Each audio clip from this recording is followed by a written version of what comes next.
How can we be arguing about nuclear submarines and deny Australians the access to nuclear power? Right. Well, I'm really glad you brought this up because I'm pro-nuclear. In fact, I'll go as far to say that unless Australia goes to nuclear, we will not be able to reduce the carbon in the atmosphere. And people want to do that. I think it's important to do it. We have to go nuclear. The problem is we're the only OECD country in the world that has a law that says we can't use nuclear.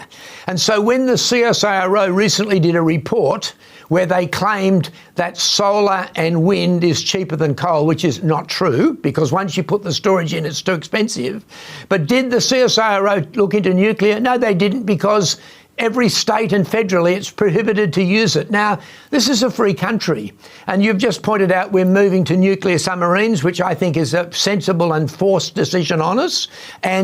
But then to say we're the third largest seller of uranium in the world, France is 70% nuclear powered, and you never hear a murmur about it. It's got the lowest carbon in the world for a developed country, but we can't use it at all. One day we'll have to make that decision because no country has ever been able to run 100% on renewables. It's simply not possible. Yeah, just say that again so that our viewers understand. You are saying you cannot power a country on renewables. No country in the world has ever done it. Even, look, down on King Island in the roaring 40s, they have this renewable power station, and it's got huge windmills because it's in the roaring 40s. It's got solar cells, it's got batteries, and wait for it, it's got a huge diesel generator which runs the whole time.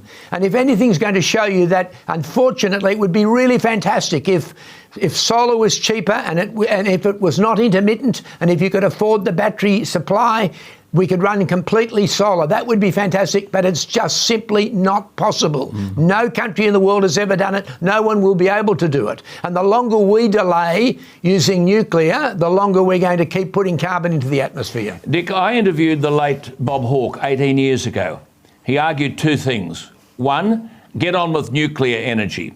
Two, Australia should become a repository for nuclear waste. Mr. Hawke said to me, quote, Australia has the geologically safest place in the world for the storage of waste.